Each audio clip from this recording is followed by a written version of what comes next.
그날은 정말 아무 일도 없던 하루였다. 아침 6시 반 알람이 울리기도 전에 눈이 떠졌다. 이상하게도 그날은 꿈도 꾸지 않았다. 늘 그렇듯 부엌으로 가 커피포트를 올리고 조용히 창문을 열었다. 차가운 공기가 방 안으로 들어오며 정신이 맑아졌다. 남편은 아직 자고 있었다. 결혼한 지 8년 그의 숨소리는 이제 배경음처럼 익숙해져 있었다. 한때는 그 숨소리만 들어도 마음이 놓였는데 언제부터인가 그냥 소리가 되어버렸다. 커피 2잔을 내렸다. 하나는 내 자리, 하나는 남편 자리. 이 작은 습관이 나를 아직 괜찮은 아내로 느끼게 해줬다. 우리는 더 이상 손을 잡고 출근 준비를 하지 않았고 아침마다 서로의 하루를 묻지도 않았다. 그래도 나는 우리가 무너진 사이는 아니라고 생각했다. 그날도 남편은 휴대폰을 보며 무심히 말했다. 오늘 좀 늦을 것 같아. 나는 고개를 끄덕였다. 왜 늦는지는 묻지 않았다. 그 질문이 필요 없는 관계라고 믿었기 때문이다. 저녁 무렵 장을 보고 집에 돌아왔다. 장바구니는 무거웠지만 마음은 이상하게 가벼웠다.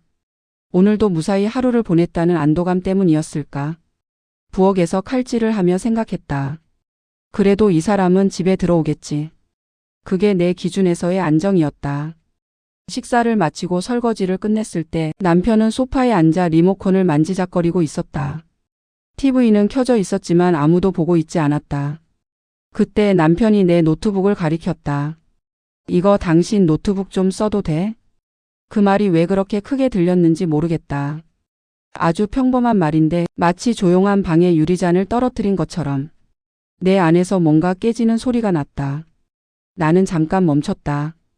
정말 잠깐이었다. 하지만 그 짧은 침묵 속에서 수많은 생각이 한꺼번에 밀려왔다. 왜 하필 지금이지? 자기 노트북 놔두고? 혹시? 그러나 곧바로 고개를 저었다. 괜한 의심은 부부를 망친다. 나는 그렇게 스스로를 달래왔다. 어서? 최대한 자연스럽게 말했다. 비밀번호도 알려줬다. 왜냐하면 숨기는 게 없어 보이고 싶었기 때문이다. 아니, 정확히 말하면 숨기고 있다는 걸 인정하고 싶지 않았기 때문이다. 사실 노트북 안에는 남편에게 말하지 않은 것들이 있었다. 불법도 아니고 바람도 아니었다. 하지만 그렇다고 아무렇지 않게 공개할 수 있는 것도 아니었다. 몇 년 전부터 나는 글을 쓰고 있었다. 누구에게도 말하지 못한 이야기들. 결혼 후 점점 사라져가는 나 자신에 대한 기록이었다. 그 글들은 전부 하나의 폴더 안에 들어 있었다. 이름도 평범하게 지어두었다. 자료라는 이름의 폴더. 누가 봐도 클릭하고 싶지 않게. 그 안에는 남편에게 서운했던 날들, 시댁에서 혼자 삼켜야 했던 말들, 그리고 아내라는 이름 뒤에 숨겨진 내 감정들이 날 것 그대로 적혀 있었다. 나는 그걸 비밀이라고 생각하지 않았다. 그냥 아직 말할 준비가 안 된 이야기들이라고 생각했다. 언젠가 내가 괜찮아지면 차분히 말할 수 있을 거라 믿었다. 그래서 그날도 남편이 노트북을 켜는 모습을 보면서 스스로를 안심시켰다. 설마 저걸 열겠어? 그럴 사람 아니잖아. 남편은 노트북을 켜고 메일을 확인하고 인터넷을 검색했다. 나는 부엌에서 물을 마시며 그 모습을 지켜봤다. 시간이 조금 흘렀다. 5분, 10분. 그런데 이상했다. 키보드 소리가 멈췄다. 마우스를 움직이는 소리도 들리지 않았다. TV 소리만 방 안을 채우고 있었다. 다 썼어? 나는 일부러 가볍게 물었다. 잠깐만. 그의 목소리가 평소와 달랐다. 조금 낮았고 조금 굳어 있었다. 나는 괜히 손에 쥔 컵을 내려놓았다. 그때였다. 남편이 노트북 화면을 오래 바라보고 있었다. 마치 뭔가를 읽고 있는 사람처럼. 그 순간 내 심장이 미친 듯이 뛰기 시작했다. 나는 천천히 다가갔다. 아직 화면은 보이지 않았다. 하지만 나는 이미 알고 있었다. 그가 보고 있는 게 무엇인지. 남편의 손은 마우스 위에서 멈춰 있었고 화면에는 익숙한 폴더 이름이 떠 있었다. 자료. 그 안에는 내가 숨겨두었던 글 중 하나가 열려 있었다. 제목은 이랬다. 나는 아내가 되면서 사라졌다. 남편은 그 글을 읽고 있었다. 한 줄도 놓치지 않겠다는 듯 눈을 떼지 않고.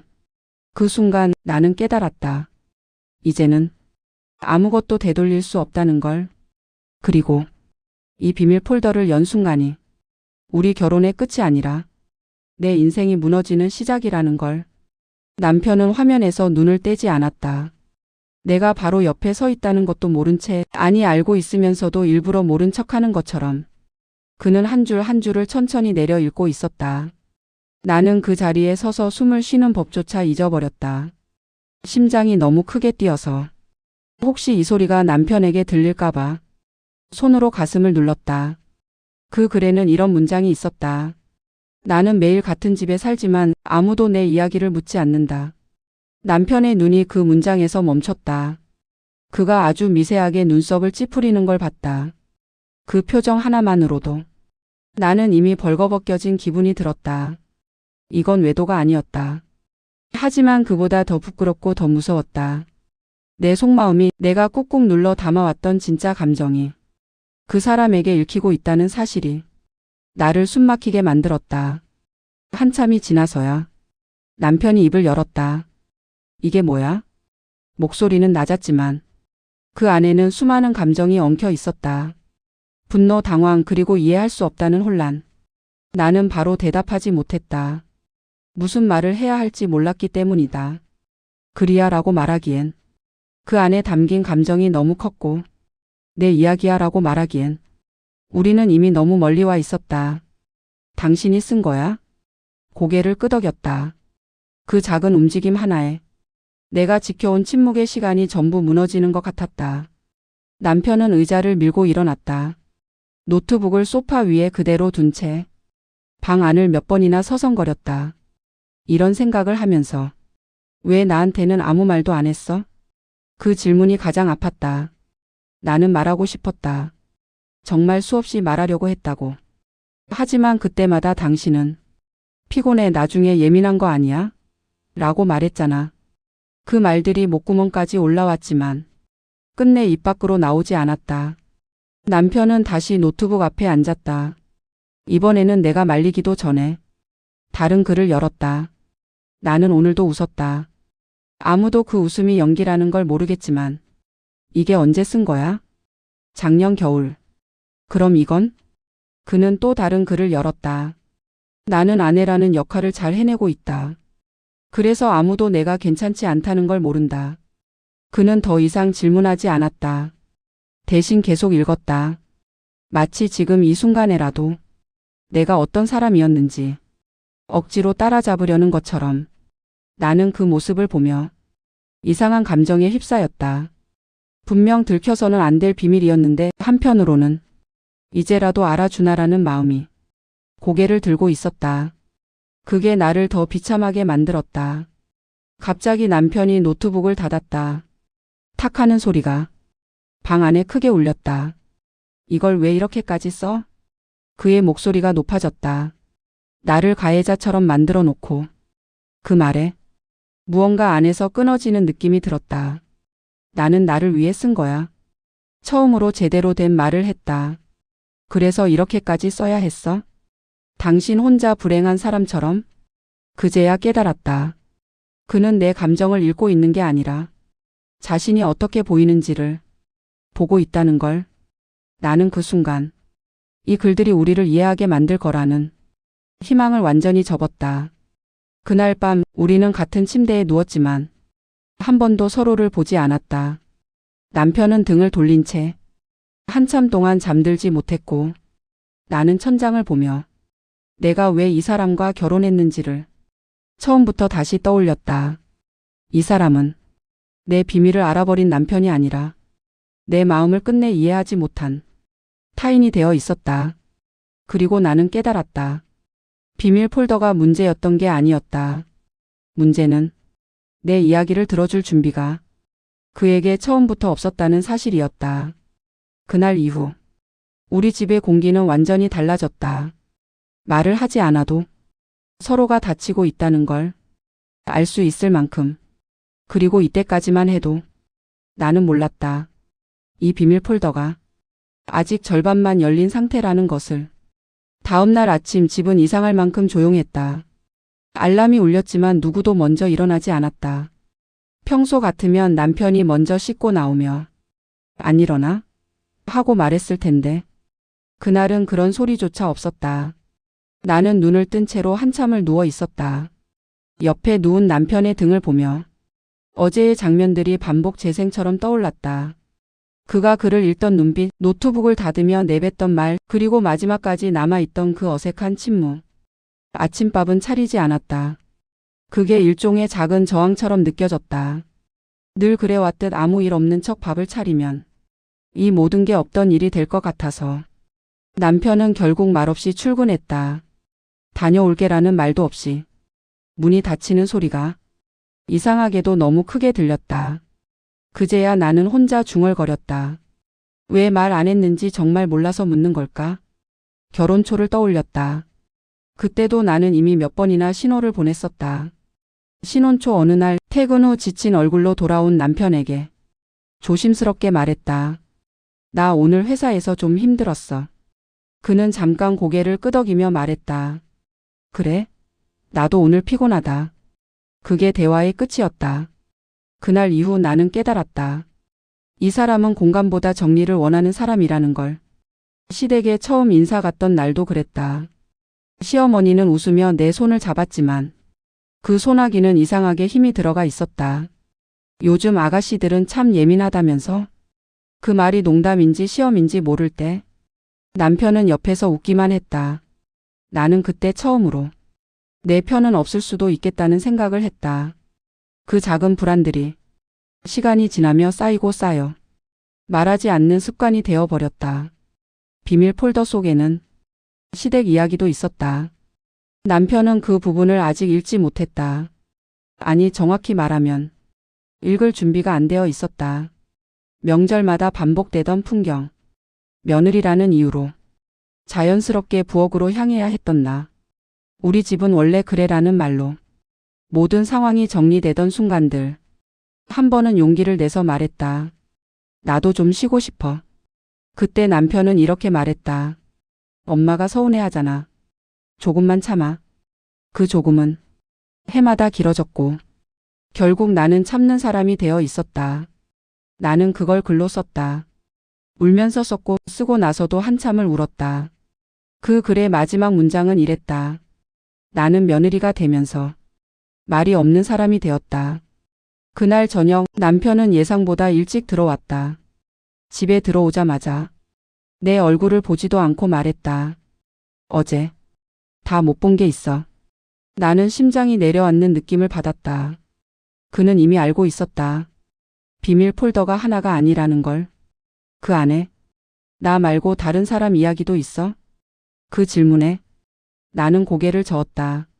없어. 다 나야. 그 말이 왜 그렇게 어려웠는지 모르겠다.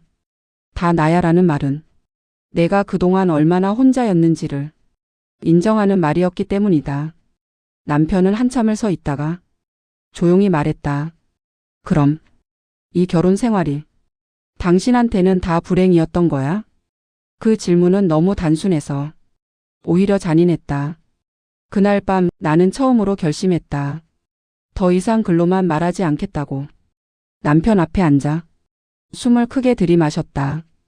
불행만 있었던 건 아니야. 하지만 행복했던 순간보다 참았던 시간이 더 길었어. 그 말에 남편의 얼굴이 굳어졌다. 그걸 왜 이제 말해? 나는 천천히 대답했다.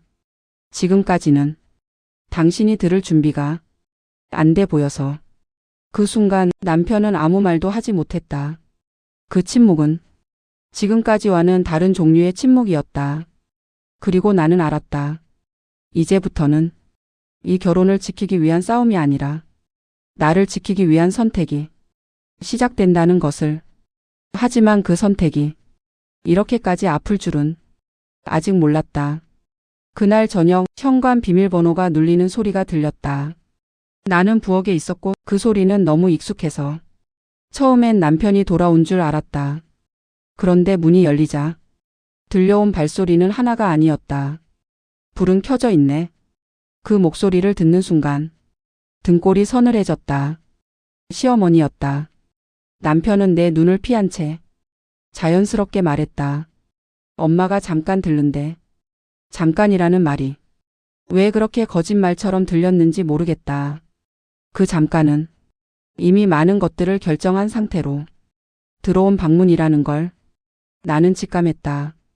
시어머니는 마치 자기 집에 온 사람처럼 신발을 벗고 들어와 거실을 한번 후어봤다. 집 분위기가 왜 이래? 싸웠어? 그 질문은 이미 답을 알고 있는 사람의 질문이었다. 시어머니는 내가 앉기도 전에 소파에 앉았다. 남편은 그 옆에 자연스럽게 자리 잡았다. 그 장면을 보는 순간 가슴 안쪽이 서서히 식어갔다. 아, 이 사람은 이미 어느 편에 설지 결정이 끝났구나. 그 글들 말이야. 다 남편이 읽었다며? 나는 고개를 끄덕였다. 부정할 이유도 설명할 이유도 없었다. 사람이 살다 보면 서운할 수도 있지. 근데 그걸 그렇게까지 써? 그렇게까지라는 말에 내 인생의 몇 년이 한꺼번에 지워지는 느낌이 들었다. 부부 문제를 글로 남겨서 어쩌자는 거야. 밖으로 알려질까봐 얼마나 걱정했는지 알아? 그 말 속에는 내 마음은 없었다. 체면, 이미지, 가족. 그것만 있었다. 나는 그제야 확실히 알았다. 이 집에서 내 고통은 사적인 감정이 아니라 관리해야 할 문제였다는 걸. 나는 남편을 바라봤다. 정확히는 그의 입을 바라봤다. 지금 이 순간 그가 한마디만 해주길 바랐다. 엄마, 그건 제 아내의 감정이에요. 그렇게 말하지 마세요. 하지만 그의 입은 열리지 않았다. 오히려 그는 한숨을 쉬며 말했다. 당신이 너무 예민하게 받아들인 것도 있잖아. 그 말이 떨어지는 순간 내 안에서 무언가가 완전히 끊어졌다. 예민함. 그 단어 하나로 내가 삼킨 말들, 참은 눈물들, 무너진 자존감이 전부 부정당했다. 나는 조용히 물었다. 당신은 내가 왜 그런 글을 썼는지 정말 모르겠어? 그는 대답하지 않았다. 그 침묵은 나를 선택하지 않겠다는 분명한 답이었다. 나는 천천히 자리에서 일어났다. 다리가 후들거렸지만 앉아있고 싶지 않았다. 더 이상 아래에서 설명하고 싶지 않았기 때문이다. 저는요, 한 번도 이 집에서 문제를 만든 적 없어요. 시어머니가 끼어들려 했지만 나는 말을 멈추지 않았다. 명절마다 부엌에 서 있었고 힘들다는 말 대신 웃는 법을 배웠고 서운해도 그냥 넘겼어요. 남편을 똑바로 바라봤다. 그걸 사랑이라고 믿고 싶었거든요. 그 순간 내 목소리가 처음으로 떨렸다. 근데요, 그건 사랑이 아니라 혼자 버틴 거였어요. 말을 마쳤을 때 내 손은 이미 차갑게 식어 있었다. 시어머니는 아무 말 없이 일어났다. 이런 이야기까지 듣고 싶지 않았다는 표정으로. 남편은 그 뒤를 따라 현관까지 나갔다. 문이 닫히는 소리가 집안에 길게 울렸다. 그날 밤 우리는 같은 집에 있었지만 완전히 다른 세계에 있었다. 나는 거실에 앉아 노트북을 다시 켰다. 비밀 폴더를 열었다. 이번엔 숨기지 않았다. 새 문서를 열고 천천히 제목을 적었다. 나를 잃지 않기 위한 기록. 그리고 그 아래 첫 문장을 썼다. 나는 더 이상 이 결혼 안에서 침묵으로 살아남고 싶지 않다. 이상하게도 눈물은 나지 않았다. 이미 너무 많이 울었기 때문일까? 아니면 이미 끝났다는 걸 마음이 먼저 알아버렸기 때문일까? 그날 나는 아내로서의 나를 내려놓고 사람으로서의 나를 처음 선택했다. 그리고 그 선택이 곧 집을 나가는 날로 이어질 거라는 걸 이제는 알고 있었다. 짐을 싸기 시작했을 때 나는 생각보다 담담했다. 울거나 망설일 줄 알았는데 손은 놀랄 만큼 차분하게 움직였다. 옷장을 열어보니 대부분의 옷이 아내로 보이기 위한 옷들이었다. 시댁 갈 때 입던 단정한 원피스, 남편 회사 행사에 맞춰 샀던 무채색 코트. 정작 내가 좋아했던 옷들은 서랍 맨 아래에 구겨져 있었다. 그 옷들만 꺼냈다. 그리고 노트북을 가방에 넣었다. 그 안에는 내가 살아온 시간이 들어 있었다. 남편의 물건은 건드리지 않았다. 함께 찍은 사진도 액자째로 두고 나왔다. 그 사진 속 나는 늘 웃고 있었으니까. 현관 앞에 섰을 때 문득 이런 생각이 들었다. 이 문을 나서면 다시는 예전에 내가 돌아오지 않겠구나. 문을 닫는 소리는 생각보다 조용했다. 그 조용함이 이별의 성격을 닮아 있었다. 예약해둔 원룸은 생각보다 작았다. 창문 하나, 침대 하나, 작은 테이블 하나가 전부였다. 가방을 내려놓고 한참 동안 서 있었다. 앉는 것조차 어색했다. 밤이 되자 익숙한 소음들이 사라졌다. 남편의 코 고는 소리, TV 돌아가는 소리, 누군가 함께 있다는 기척. 그 대신 냉장고 모터 소리와 시계 초침 소리만 들렸다. 그 소리들이 나를 더 외롭게 만들 줄 알았는데 이상하게도 숨이 조금 편해졌다. 아무도 나를 평가하지 않는 공간.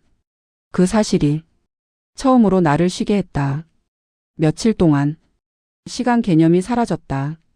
아침과 밤의 경계가 흐릿했다. 밥을 먹지 않아도 아무도 뭐라 하지 않았고 늦게 자도 눈치를 볼 필요가 없었다. 하지만 자유에는 대가가 있었다. 외로움은 예고 없이 찾아왔다. 길을 걷다. 커플을 보면 괜히 발걸음이 느려졌고 마트에서 1인분 반찬을 고를 때 손이 멈췄다. 노트북을 켜 글을 쓰지 않았다면 아마 더 버티기 힘들었을 것이다. 나는 지금 아무것도 아닌 상태로 하루를 견디고 있다. 그 문장을 쓰고 나서 한참을 울었다. 그제야 몸이 따라왔다. 열흘쯤 지났을 때 남편에게서 전화가 왔다. 벨이 울리는 순간 심장이 철렁 내려앉았다. 받지 않았다. 그는 곧 메시지를 보냈다. 이렇게까지 할 줄 몰랐어. 그 문장을 읽으며 나는 한참을 생각했다. 그는 여전히 이 상황을 내 선택으로만 보고 있었다. 조금 뒤 시어머니에게서도 문자가 왔다. 집안일을 밖으로 키우지 말자. 그 문장은 내가 떠나온 이유를 완벽하게 설명해 주었다. 그날 밤 나는 처음으로 휴대폰을 꺼두고 잤다. 거울을 보며 내 얼굴을 오래 바라봤다. 살짝 상한 눈, 하지만 예전보다 조금 단단해진 표정. 나는 속으로 내 이름을 불렀다. 누군가의 아내가 아닌, 누군가의 며느리가 아닌, 그냥 나. 노트북을 열고 새 글을 썼다. 나는 왜 침묵했는가? 그 글은 후회도 분노도 아닌 정리였다. 아직 모든 게 해결된 건 아니다. 미래는 여전히 불안하다. 하지만 확실한 게 하나 있다. 이제 나는 다시 침묵 속으로 돌아가지 않을 것이다. 그리고 이야기는 여기서 끝이 아니다. 이제부터는 진짜 선택의 시간이 시작될 뿐이다. 그날은 비가 왔다. 창문을 두드리는 빗소리가 마치 누군가 말을 걸어오는 것처럼 느껴지던 오후였다. 초인종이 울렸다. 예상하지 못한 시간이었다. 택배도 약속도 없었다. 문을 열자 그 사람이 서 있었다. 남편이었다. 우리는 한동안 아무 말도 하지 않고 서로를 바라봤다. 몇 주 만이었지만 마치 몇 년이 지난 것처럼 낯설었다. 잠깐 얘기할 수 있을까? 그의 목소리는 예전보다 많이 낮아져 있었다. 작은 테이블 앞에 마주 앉았다. 컵에 담긴 물은 한 모금도 줄지 않았다. 내가 나간 뒤에 글을 다시 읽었어. 그는 고개를 숙인 채 말했다. 처음엔 화가 났어. 내가 그렇게 나쁜 사람으로 보이는 게 싫었거든. 그 말은 솔직했다. 그리고 잔인했다. 근데 몇 번을 읽다 보니까 그게 전부 내가 혼자 견딘 시간이라는 걸 알겠더라. 나는 아무 말도 하지 않았다. 그 고백이 너무 늦게 도착했기 때문이다.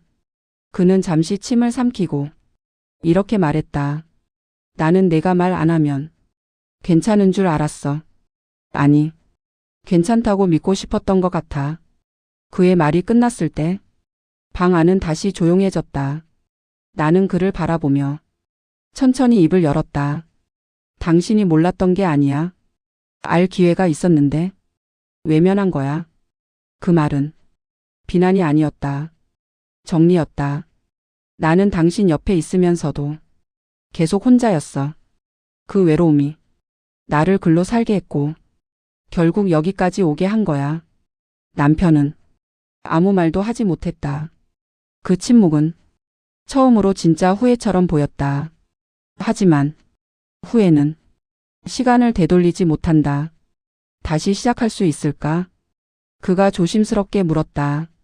그 질문에는 간절함이 담겨 있었지만 나는 흔들리지 않았다. 한참을 생각한 뒤 나는 말했다. 지금의 나는 당신의 아내로 돌아갈 수 없어. 그의 눈이 흔들렸다. 이제야 나를 선택할 수 있게 됐거든. 그 말은 이별 선언이 아니라 내 삶에 대한 선언이었다. 남편은 고개를 끄덕였다. 억지로라도 이해하려는 표정이었다. 그는 조용히 자리에서 일어났다. 문 앞에서 한 번 더 돌아보며 말했다. 미안해. 너무 늦어서. 나는 대답하지 않았다. 그 사과를 받아줄 수는 있었지만 되돌릴 수는 없었기 때문이다. 그날 밤 나는 노트북을 열었다. 더 이상 비밀 폴더는 없었다.